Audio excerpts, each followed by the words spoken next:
nos traen un arbolito muy especial.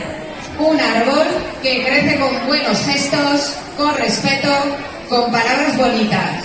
Y además lo harán en 2 idiomas, en español y en francés, porque la paz, al igual que la música, une culturas y personas. Los alumnos de segundo nos deleitarán con Arbolito de Navidad en español y la canción L'as-tu vu ce petit bonhomme en francés. Un fuerte aplauso.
la, la, la.